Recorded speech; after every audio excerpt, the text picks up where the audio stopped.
Hey, what is going on, everyone? Vega here for Serpent Tech, and we got ourselves a package from Iceriver, one of their newer model miners, right? The AE0 or Aleo miner. Inside the package, we got a service manual, an SAC compliance statement, and a note, as well as the actual miner itself. Now, while I am a KOL or a key opinion leader of Iceriver, and I did get this unit for free, I would always challenge you to do what's best for you and your household. My box didn't come with a power supply, but yours might when you order through their website. Please be aware of that.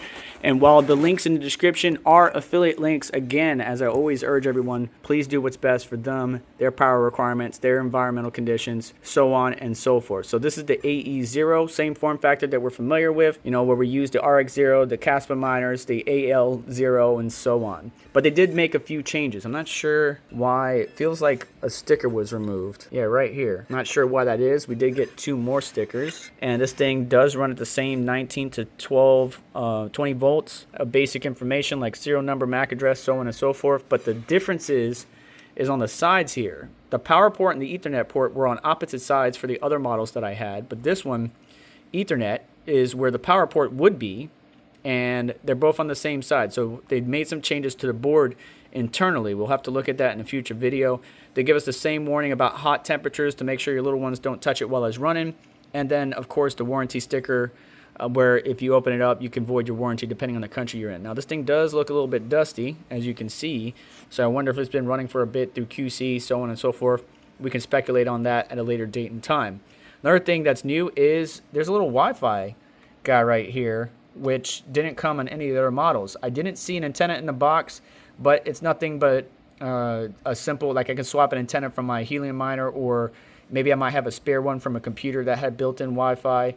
And then you got your normal USB type A port on this side, and on the other side, it looks like we have just the power LED and reset button, but there's no micro SD slot or anything like that on this particular model, which is very interesting. So some subtle changes overall, but not a whole lot. We're going to go ahead and get it powered on, get some testing data, and check the profitability for you, but I am going to move it eventually over to here, right? So this is a 3D printed duct that my buddy Trips or Chris built for us. I resold the KS0, which was sitting on this side. So now we have a spot here for this Iceriver AL0 or AE0, excuse me, to sit eventually, and it just ducts air through and then exhaust out here. But I want to get some power measurements and all that good stuff and go through the actual profitability. So I'm going to set it up right now. RX0 is unplugged for right now, just so we can make sure that the AE0 is hashing just fine in its thermal window, and then we'll kick on the fans. But the side plates that are on the left and right of these miners is still closed off, so it's not going to get the best airflow. But again, if we cool it too much, it won't hash the way we need it to, or at the target hash rate. So let's switch over to the computer. All right, we were able to find the device on the network using our router or Angry IP scanner, whichever you prefer. We go to that IP and now log in with the default admin, and I believe the password is 123456778. Login successful. There we go. It warns us about the password being crap. And then we already got some hash rate here, but it's not hashing to our login or our information or our pool. So we need to make sure we update that. Now, we could leave it on well pool. I'll probably wind up doing that, but I definitely need to change the address to my own. I use the Aleo wallet, but what do you guys like to use for your Aleo wallet? Let me know in the comment section down below. But we just need to grab our address and plug that in by going to mining settings and change this information right here and our worker name. So your wallet.worker name and then the password of your choice. We're probably going to stay on whale pool. Matter of fact, let's go to miningpoolstats.stream real quick and take a look. Yeah, whale pool is number 4. You can see the hash rate actually just jumped up recently. It was averaging around 5 gigahash, and now it's up to 51 gigahash. So a lot of people are utilizing that pool. Good to see everybody be decentralized, right? You can see top pools at 34.5, second pool, F2 pools at 34, zk.work 16, and so on and so forth. So it's good to see that the pools are decentralized. Let's keep it that way. But now, yeah, we just need to copy our wallet wallet address and then update this information and hit save immediately to stop mining, because otherwise we're mining for somebody else right now. Whale Pool's got a special where you got 0 fees for 1 month for newly registered accounts. That could be a reason for some people to stay away from other pools, like when you have to do KYC or anything like that. I don't think there's any KYC involved, but to log in, it's in the upper right hand corner. If I get out of your way, you can sign up or hit login. If you go to worker, you do need to log in. There's no, from what I'm seeing, there's no way to just, you know, mine anonymously. Maybe you might be able to figure it out, but right now, yeah, we got to log in order to hash with Whale Pool, which is what I want to use. So we're gonna go ahead and log in. If not, you can hit register now, and then you're gonna put in your email, put in a referral code if you have one. If I do have one, I'll link it down in the description if you're interested in using it, and then check this box and hit next and follow the steps to configure your Whale Pool or to set up your Whale Pool login. It's going to send a code to the email that you just used. Make sure you go to that email and enter the code that you just received. Enter in a username and a password of your choice. Make sure it's nice and strong. You don't want anybody logging into your mining accounts. And note that your username must be at least 6 to 15 lowercase letters or numbers. Whale Pool will ask you to bind your Google Authenticator, which is actually not a bad idea. I recommend it. But you can cancel if you choose not to do it now and set it up later. But we're gonna go ahead and bind ours. All right, and now we go to the mining account dashboard, and you got your mining account, which is going to be important. Instead of using your wallet address, you're going to use a wallet account. We've seen this with F2 Pool and a couple other pools. And then we need to go to payout settings, and we need to put our Aleo address in here, right? So we're going to put our sub account or our account name inside the wallet address instead of what's here. Dot your worker name for Whale Pool instead of, again, your Aleo address. And then once you add the address for the first time, it will not be activated immediately. And you do have to click a link that's going to be sent to your email within 24 hours, or the payment will be suspended until activated. So make sure you do those steps. Your confirmation will look something like this. After you click the link in the email, you're good to go as far as your payment address. And now you'll see your wallet address in there. Payments will be held until a certain time frame. You can see it right here. And then, of course, the address source, which is like a nickname you gave it.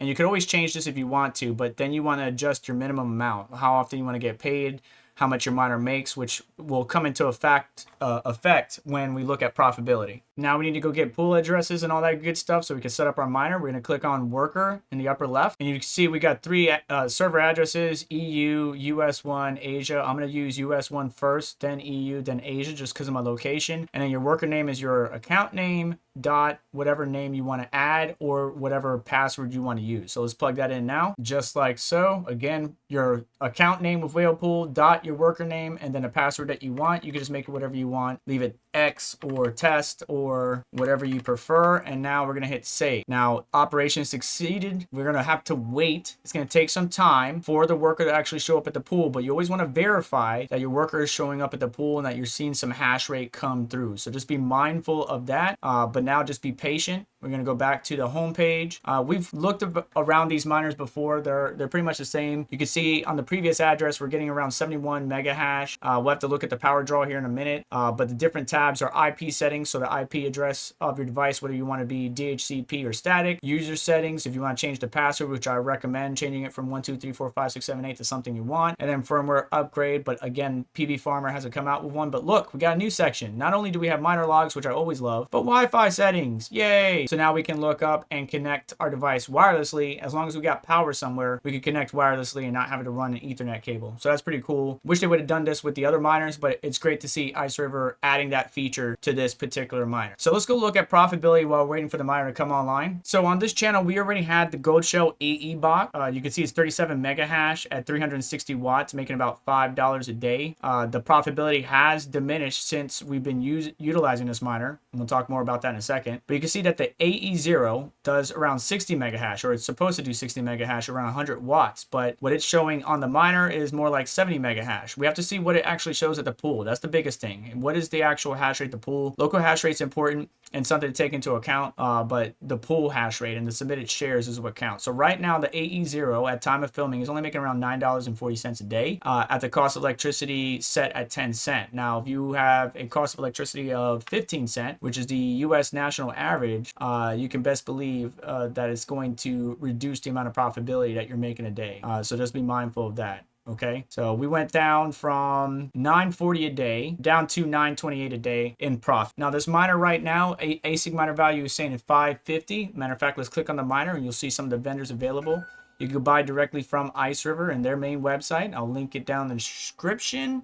And I wasn't very sure about that because I have to remember what the link is. I don't remember off the top of my head, but you can see a number of other vendors on here selling as well. Now this is the direct manufacturer and they're selling it. Let's go to their website real quick. It says $7.99 on here, right? And again, while I am a KOL or key opinion leader of Iceriver, I would always recommend doing what's best for you, your household, your family, your environmental conditions, thermal conditions, so on and so forth. I like the Aleo miners, but let's take into account how the profitability has diminished over time. We can go to hashrate.no and just look at the chart. And this happens when you get new ASICs that come out that, of course, raise the difficulty, network difficulty, the net hash increases, thus reducing profitability. If we go back to the ASIC charts, we can see the AE0 right here, right? Still around $9 on this web page, $9.44. $8.86 depending, because I have my profit set at 15 cents. So anywhere between 9.38 or 8.86 is where I am at 60 mega hash or M proofs. And you can see the chart dips down. Now it is coming back up recently at time of filming, but it is going down since I started this video, or not since I started this video, but since the 19th, right? So there was a little climb up starting around April 5th up to April 19th. By the time you guys are watching this, it'd probably be either May or end of April. So it is going back down, but it did have a nice spike back up. So maybe the markets, when they recover, the profitability of these miners improve. But these are all variables that you, the end user, need to take into account. Not just listen to somebody on the internet like myself advise you or tell you about this device and stuff like that, but look at all the data, the profitability, the hash rate, how's it doing, and we'll do an update in the future of 1 month and so on and so forth. But we're going to be comparing the AE box from Goldshell, which again is a pretty good device, but you can see efficiency wise, 37 mega hash for 360 watts versus 60 mega hash on 100 watts, not so much. I would say the Iceriver AE0's got that one beat. But then Goldshell's fighting back against Iceriver, as you can see here. But I have heard some issues with Goldshell, some devices not hashing or getting stalled or having issues. But we've seen that as well with some other products, including some from Iceriver with the AL2 Lite. And I am not shy to talk about something when something goes wrong, to be objective and apparent with it and transparent with you, the community. So right now the data is as you see it. You need to make a decision based upon that data, right? So Goldshell had some issues. All manufacturers have issues. Bitmain, WhatsMiner, different miners have different issues. People have to adapt. They have to get a replacement control board. They have to replace a hash board or a hash blade or an adapter board like I did on the WhatsMiner M30S. But right now the AE0 is the one with the lowest watts in my opinion, besides the AE card, which is from the Goldshell Byte, which we have not gotten our hands on yet. But if I do, I will definitely bring you guys a different video. Make sure you stay tuned for that. That's making around 65 cents a day with one of those cards. Times 2, 65 plus 65, that's your number if you ran both of those. But the AE0, again, only 100 watts for 60 mega hash versus 5.5 watts or 5.5 mega hash for 65 watts or 37 mega hash for 360 watts. So just compare and contrast. Everybody has their favorite brands. I love Goldshell. I love Iceriver. I just want to provide you, the community member, this information. So let's see what, I got to jump on my phone because I want to see what the power draw is. All right, so far on power draw, we're sitting at around 113 watts. Not too bad. I am using a 220 watt power brick instead of the normal 120, but that's where we're sitting at numbers wise. So 110 to 115 watts instead of the rated 100 watts. Not that big of a deal for the extra hash rate, but something to take into account as far as efficiency. So we're finally showing up at the pool, but something I wanted to show you, what I talked about is if you cool it too much, right, we're getting the target hash rate locally, but if you cool it too much, and I kick the fans on a super low, but they are AC infinity, look what happened to the hash rate. It just dropped right off. We were doing around 72, 73 mega hash and dropped right off at 7.32. And that's because of these little fans, right? So the little fans on the inside were doing 6,000 RPM. I kicked on the bigger fans and the little fans are still sucking in now 5, 6, 8 degree colder air internally to the machine, and it doesn't like it. it has to run warm. So you got to balance it out with airflow, sufficient airflow, because this is in a 3D printed duct, right? You don't want to run it hot with no airflow whatsoever, because that metal frame will literally start to melt some of the parts of the 3D printed duct, and they'll kind of fuse together. So got to be mindful of that, but not too cool to where it won't hash at the hash rate. But it is showing up at the pool. I will balance out all the air and all that stuff. I'm tired of keeping y'all extra on this video, and I thank you so much for hanging out with us so far in this video. If you did make it this far, do me a favor, leave down in the comment section hashtag AE0 and let me know your thoughts about this device. But honestly, you know, even though the price at Iceriver is $799, again, you do what's best for you, your household, and your configuration. The AE0 is the most profitable thing I have in my entire house. And then that with the gold shell AE box, they make about $15 a day. And the next most profitable thing that makes $15 a day, unfortunately, before electricity, is my two S19K Pros that are mining Bitcoin. So yeah, my big boys are not even as profitable as these Aleo miners. But how long would that last with the continuous increase in more ASICs being out in the market and the Aleo network hash rate and difficulty continuing to rise? No one can tell you the answer. However, the Aleo team has future or past history, right, from other projects to learn from and see if they can adapt and grow. I look forward to any firmware updates from PV Farmer or the rest of the crew in the crypto community, but the AE0 is a profitable device to mine with right now at time of filming. You can go grab yourself one through Iceriver directly, which will be linked down in the description, as well as some other options if you choose to do so, and let me know what your thoughts are in the comment section down below. I'm sorry my voice got worse throughout the video, but do me a favor on the way out. Hit that like button, get subscribed, hit the notification bell to stay up to date, as well as check out additional links in the description to help support the channel and what we do here, and you just have yourself a wonderful day. Take care. I'll catch you in the next one.